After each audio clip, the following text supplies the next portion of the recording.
estamos na entrevista do Jornal do Engenheiro.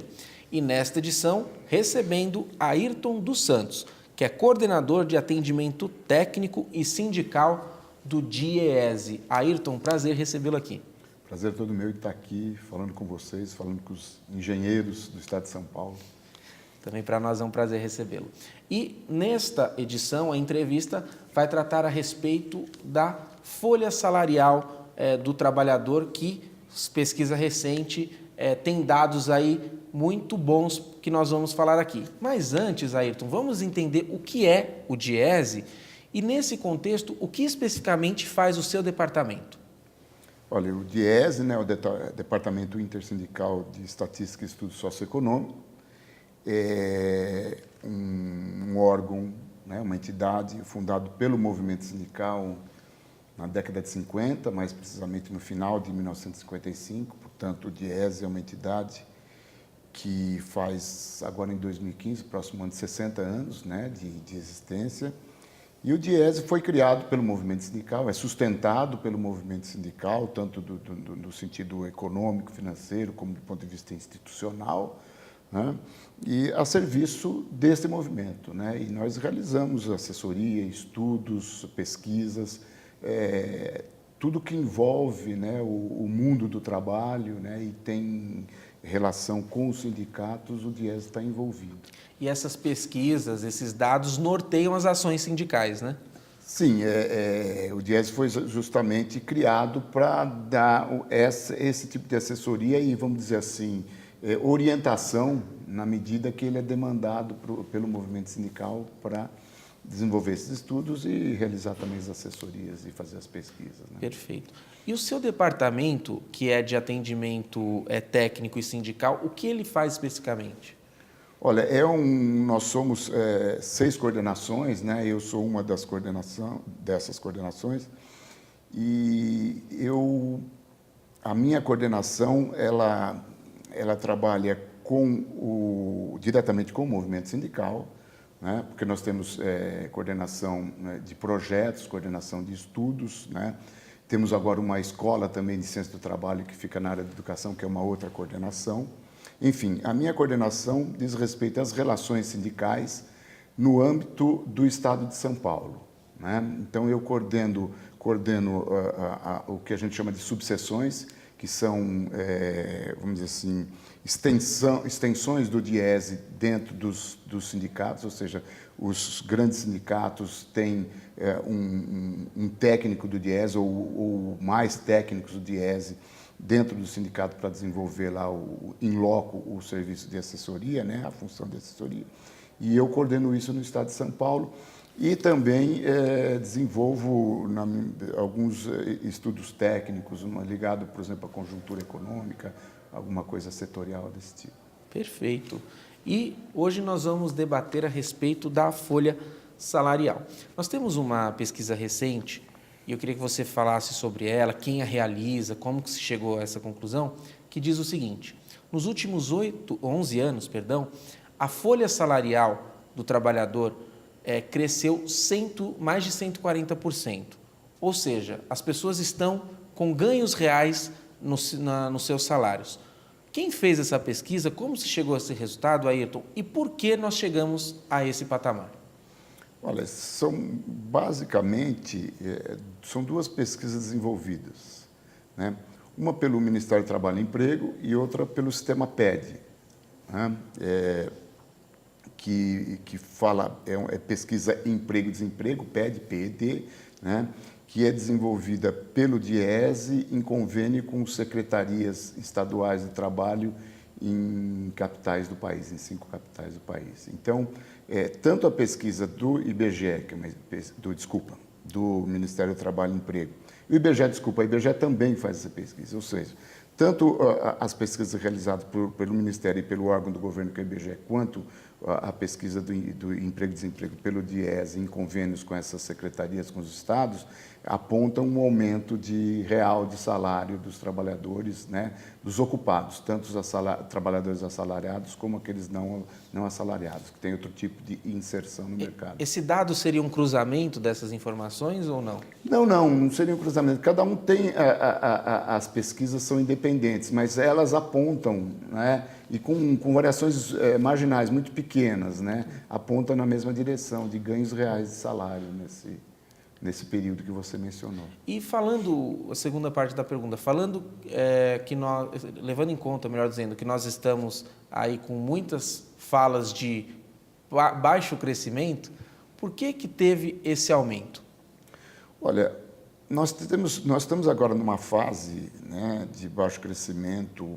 Em 2014, um crescimento muito baixo da economia, né, talvez atinja 0,5%, né, mas tivemos um crescimento baixo também em 2009, né, praticamente não crescemos, mas o crescimento econômico do PIB na média dos últimos 6, 7 anos, né, tem sido acima de 2,5%. Então, na média, não é um crescimento tão baixo. Nós estamos deixando a desejar agora em 2014, que de fato é um crescimento pífio, né, muito aquém das expectativas e das projeções do início do ano, né. A pesquisa demonstrou que no período recente teve menor aumento na folha salarial?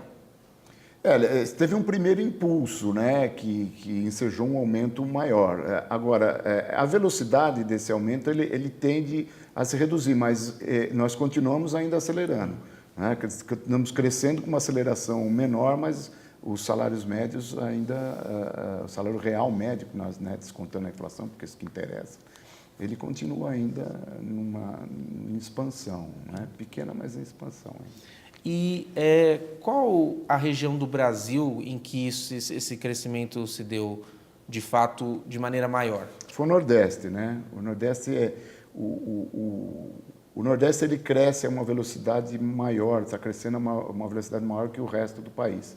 Então, isso tem reflexo nos salários, né? Então, você tem um aumento do salário real médio no Nordeste proporcionalmente maior a de outras regiões do país. Perfeito. E Sudeste teve aumentos? Também assim? teve, menor em comparação, né? Porque o Sudeste concentra-se, a maior produção industrial está no Sudeste, né? E principalmente a indústria de transformação. E a indústria de transformação está passando por problemas delicados, né? Tem crescido muito pouco. E isso se reflete, de certa forma, nos níveis salariais. Não que não está crescendo, né? Mas cresce muito menos. Agora, quando se compara o patamar de salários médios, no Sudeste ainda é o maior do país. É superior ao Nordeste, superior ao Sul, ao Centro-Oeste e ao Norte, né? Mas a velocidade de crescimento é um pouco menor agora. Perfeito. No próximo bloco, nós vamos falar se a participação nos lucros e resultados também ajudou aí no crescimento da folha salarial e qual o papel do movimento sindical nesse crescimento. A gente volta daqui a pouquinho.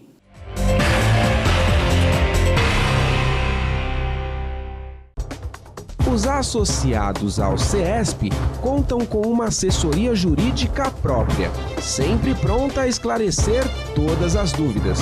O atendimento é feito de segunda a sexta-feira, das 10 às 18. Entre em contato e saiba mais.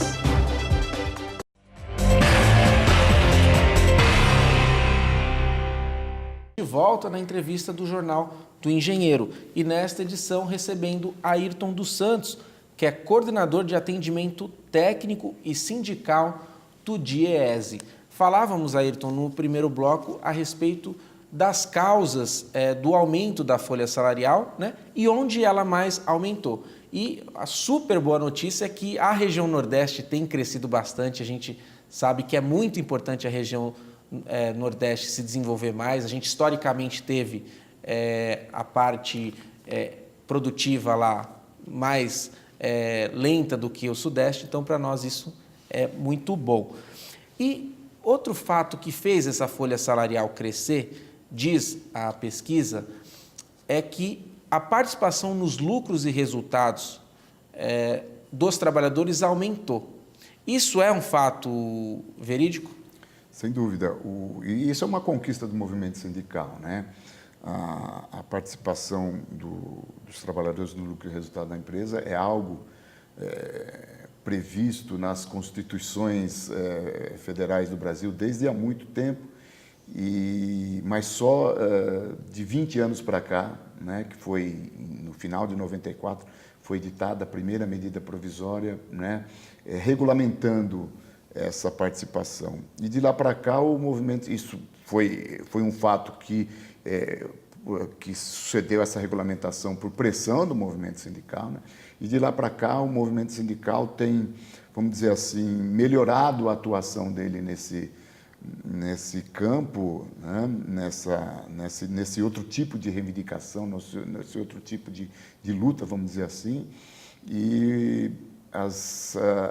os resultados são excelentes, porque na medida em que as grandes empresas vão fazendo esse tipo de ação, quer dizer, a organização dos trabalhadores são maiores, né? Quer dizer, os trabalhadores são mais organizados nas grandes empresas e foram as primeiras, né, a negociar esse tipo de rendimento para o trabalhador, e isso se espalhou também para as médias e pequenas empresas. Então, a gente tem uma gama muito grande de empresas em todos os setores, né, da atividade econômica que fazem essas negociações de participação de lucro e resultado. Isso é muito positivo para o trabalhador, né, porque ele acaba participando um pouco do esforço, né, que ele realizou para a produção, enfim, para o aumento da produtividade. Isso é muito positivo. Tá. E essa questão da PLR, a tendência é a participação aumentar, na sua visão? A tendência é sim, porque na medida em que os trabalhadores se organizam, eles têm condições, né, de fazer pressão em torno disso, né? Agora, para que não haja constrangimento nem de um lado nem do outro, a economia precisa voltar a crescer, e quanto maior o crescimento da economia, maior a possibilidade de aumentos de produtividade e mais fácil é essa negociação, mais oportunas são essas negociações, né? Então, a economia, principalmente a indústria de transformação, né, precisa voltar a crescer para que isso, porque a grande parte desses acordos de PLR é feito nas indústrias, né? A indústria vamos dizer assim, é o setor dinâmico, né, que foram os primeiros acordos foram feitos nas indústrias, né? Então, a indústria tem que continuar crescendo, né? Isso acomoda essa situação de negociação e as empresas também têm o que distribuir, têm como viabilizar essa participação, né? Perfeito. Ayrton, o Sindicato dos Engenheiros participa da Federação Nacional dos Engenheiros. E esta entidade, ela tem um projeto chamado Cresce Brasil, mais Engenharia, mais Desenvolvimento. Neste ano de 2014, houve uma grande reunião para que este projeto, qual que seria a alavanca desse projeto em 2015, e decidiu-se de maneira bastante estratégica que é a luta pela industrialização do país. Como é que o Diese enxerga esse desafio? Nós temos condições de, a curto, médio prazo, conseguir avanços nessa industrialização do nosso país? Sem dúvida. O Brasil, na história recente dele, e quando eu digo recente, eu estou falando aí de 50, 60 anos, vamos dizer assim, né, da história do Brasil, de 560 anos. A indústria brasileira cresceu numa velocidade espantosa, né? O Brasil, dos países do hemisfério sul, é a economia mais industrializada, né? Nós temos uma industrialização consistente, né, que se prolongou por vários anos, diversificada. Nós produzimos produtos têxteis, nós produzimos produtos metalúrgicos, produtos químicos, produzimos aviões, que é de alta tecnologia, produzimos produtos eletrônicos, produzimos energia, nós temos uma indústria petrolífera muito avançada, etc. Enfim, nós temos um parque industrial grande.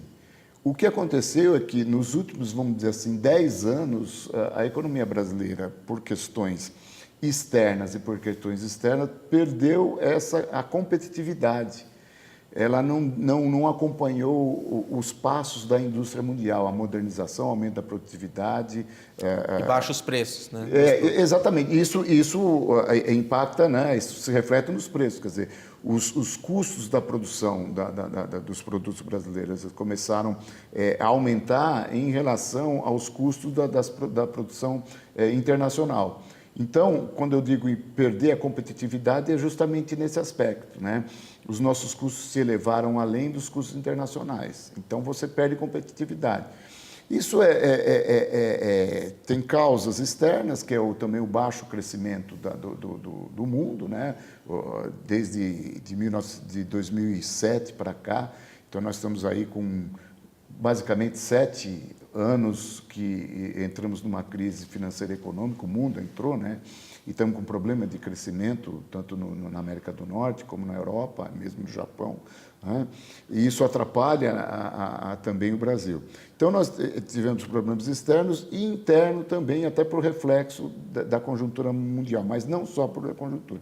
Então, nós tivemos uma taxa de câmbio sobrevalorizada, né, que faz com que a nossa moeda se torne muito valorizada em relação às moedas internacionais, e isso faz com que os nossos produtos se encareçam em relação aos produtos internacionais. E temos também, do outro lado, uma taxa de juros também muito alta. A taxa de juro real no Brasil é uma das mais altas do mundo.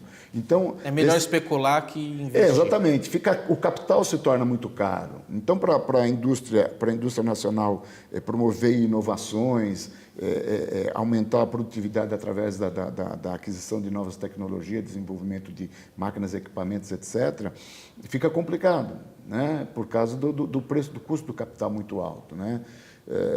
Então, você tem o problema dos juros e o problema da taxa de câmbio, que também atrapalha. Então, a conjunção dessas duas variáveis muito importantes no que diz respeito à indústria, acaba atrapalhando. E depois tem os problemas que a gente chama de problemas mais microeconômicos, vamos dizer assim, né? Que a formação profissional, né, do trabalhador brasileiro também precisa ser melhorada, e a educação como um todo no Brasil também precisa ser melhorada. Quer dizer, o trabalhador precisa ser mais capacitado, né, e a educação melhorar para ele também ser competitivo. E esses dois fatores são um processo, né? É um processo. Não é da noite para o dia. Não é da noite para o dia. Agora, o que a gente pode fazer da noite para o dia, né, mesmo com essas questões, né, que é aumentar a produtividade. E para aumentar essa produtividade, nós temos que criar condições para essa indústria, né, reagir. E não é só a grande indústria, nós precisamos criar condições para a pequena e média indústria, porque essa sofre muito mais que a grande. Porque as grandes indústrias têm mais condições de conseguir recursos mais baratos do que as pequenas. As pequenas precisam ir no mercado e as taxas de juros do mercado são muito altas. E elas têm um problema muito grande nisso. E as pequenas e médias indústrias são as grandes empregadoras, né? Então, elas precisam ter acesso ao crédito, acesso a recursos mais baratos para poder inovar, para poder aumentar a produtividade e se tornarem mais competitivas. Aí nós vamos começar a retomar, a indústria vai começar a retomar aquele papel que já protagonizou dentro da história recente do Brasil, de que puxar o Brasil para frente para o desenvolvimento. E talvez aí um tempero de pimenta nesse caldo que você citou aí com esses vários ingredientes, seja a questão trabalhista na China, né? Que a mão de obra lá extremamente aviltada, né?